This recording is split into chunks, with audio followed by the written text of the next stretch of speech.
안녕하세요. 아르노입니다. 평일 9시부터 6시까지 근무를 하고 야근하는 날이 야근 없는 날보다 많은 직장인인 제가 어떻게 책을 꾸준히 그리고 많이 읽을 수 있었는지 총 6가지의 노하우를 모두 공유 드리려고 합니다.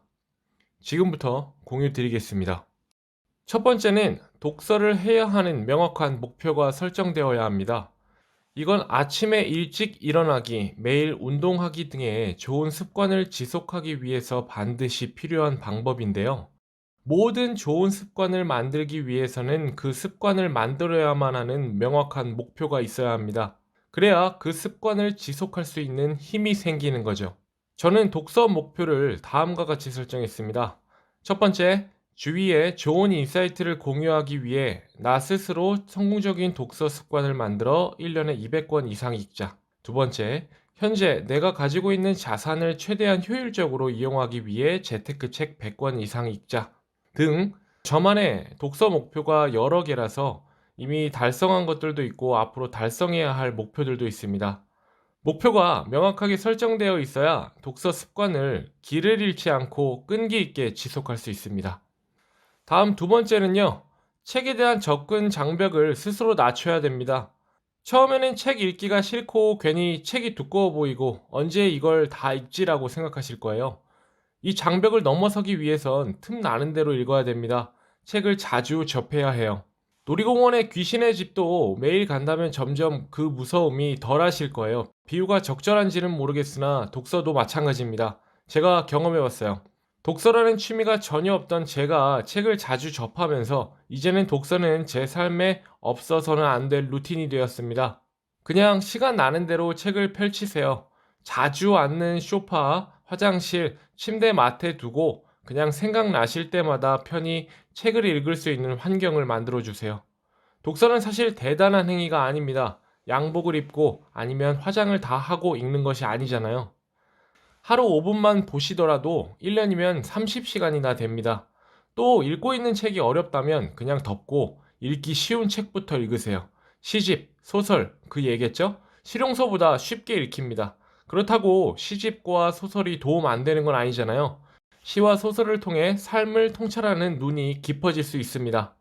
더해서 독서 장벽을 밖에서도 낮추기 위해서 제가 사용하는 방법인데요. 책을 가지고 다니기 무겁잖아요. 그래서 저는 전자책을 늘 들고 다닙니다. 가볍고 많은 책을 담을 수 있어요. 참고로 저는 리디북스의 페이퍼를 사용하고 있습니다. 물론 제 돈 주고 산 겁니다. 그리고 가방이 따로 없으시다면 윌라나 밀리의 서재 등 요즘 오디오북 서비스가 많잖아요. 그런 서비스들을 통해 들으세요. 귀로 듣는다고 독서가 아닌 것은 아닙니다. 충분히 생각하시면서 들으시면 오디오북도 많은 도움이 됩니다. 독서는 어렵고 힘든 게 아닙니다. 다양한 방법을 통해 자주 접하고 당연한 습관으로 만드셔야 합니다. 이제 세 번째는요. 책 한 권을 꼭 다 읽어야 하는 강박관념에서 벗어나야 됩니다. 책을 읽고 있는데 재미가 없다면 과감히 포기하세요.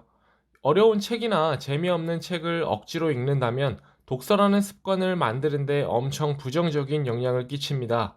독서는 즐거운 건데요. 소액으로 저자님들의 수많은 고민의 결과를 얻을 수 있는 기회인 건데요.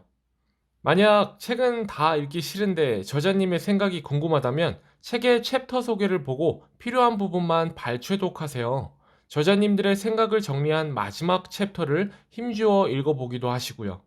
이건 번외인데 예전에 재미없던 책을 다시 잡고 읽다 보면 또 재미나더라고요. 이게 다른 책들을 읽으면서 지식이 넓어져서 그런 걸 수도 있을 거라고 생각이 듭니다. 아무튼 독서는 즐거워야 합니다. 절대 본인을 괴롭게 하는 책은 억지로 읽지 마세요. 네 번째는요, 발췌독하니까 생각나더라고요. 바로 속독입니다. 저는 속독을 학원에서 따로 배운 건 아니에요. 남들보다 조금 빨리 읽는다는 걸 요새 알았습니다. 서점에 가서 1시간도 안 되는 시간에 책 한 권을 읽는 거 보고, 아, 내가 남들보다 좀 빨리 읽는구나 알게 된 거죠. 일단, 속독은 배워야지 그런 개념보다 책을 많이 읽으시다 보면 저절로 자신만의 속독 스킬이 만들어지실 거예요. 책이 익숙치도 않은데 기존에 나와 있는 여러 속독 방법을 억지로 실행하시면 안 됩니다. 많이 읽으시다 보면 '내가 속독을 하고 있네.' 라는 의식조차 없이 그냥 자신만의 방식대로 빨리 읽으실 거예요. 저는 일단 책을 읽을 때에 눈의 움직임이 활발합니다. 좌우 움직임이 굉장히 빨라요. 그리고 중요한 부분인데, 문단을 읽을 때에 힘 줘야 할 때와 뺄 때를 알고 있습니다. 많은 부분이 이미 다른 책에서 보았기에 알고 있거나 이미 실천해온 내용들이 있어요. 그래서 이런 부분들은 넘어갑니다. 주로 자기계발서나 재테크 책에서 이런 경험이 많은데요. 저자가 매수를 늘리려고 늘어놓은 이야기나 같은 내용을 반복적으로 설명하는 부분은 과감하게 건너뛰는 거죠. 나름 정보를 선택해서 읽는 거죠. 다섯 번째는요, 책에 흥미를 갖게 되는 방법 중에 하나인데, 책에서 얻은 지식을 실천하세요. 이 실천을 통해서 마이크로 윈, 즉 사소한 승리 경험을 쌓으셔야 됩니다. 저 같은 경우에는 책에서 배운 부동산 투자 스킬을 통해서 여태 일을 통해서 얻은 수익보다 훨씬 더 큰 수익을 얻었습니다. 그리고 아침 습관에 대한 책을 실천해 보면서 건강과 긍정적인 마인드를 더욱더 확고하게 만들었어요. 책에서 얻은 지식을 바로 실천에 옮기고 이 실천이 내 삶에 긍정적으로 영향을 끼치니까 계속 책을 찾게 되는 겁니다. 마지막 노하우는요, 서점을 주기적으로 방문하세요. 만약 오프라인 서점에 방문하기가 난감하시다면 인터넷 서점 사이트라도 방문하세요. 책에 대한 호기심을 계속 자극하셔야 됩니다. 또한 요즘 트렌드가 무엇인지 캐치하기도 좋은 방법이죠. 좋아하는 카테고리부터 체크하세요. 그 카테고리에 관련된 책부터 읽으시면 독서에 대해 점점 흥미가 쌓이실 거예요. 그리고 책 선택의 실패를 두려워하지 마세요. 처음에는 좋은 책인 줄 알고 구입하였지만 읽어보니 내용이 부실한 것을 나중에 알게 되는 경우도 종종 있게 되지만, 그렇다고 해서 책 구입 자체를 두려워하시면 안 됩니다. 그런 실패를 겪어야 비로소 책을 고를 줄 아는 능력이 생깁니다. 다 안 사셔도 돼요. 저는 그 자리에서 조금 읽은 후에 저에게 깊은 인사이트를 줄 것 같은 책들만 구입합니다. 시간 나실 때에 서점을 주기적으로 방문하여 쇼핑하세요. 꼭 옷 이런 것만 쇼핑하라는 법 있나요? 내면도 꾸미셔야죠. 여기까지 바쁜 직장인인 제가 어떻게 2년도 안 되는 시간에 400권 이상을 읽었는지 공유드렸는데요. 제가 말씀드리는 내용에서 인사이트 받으시는 부분들이 있다면 너무 좋겠습니다. 앞으로도 좋은 인사이트를 드리기 위해 스스로 계속 발전하겠습니다. 지금까지 긴 영상 봐주셔서 감사합니다.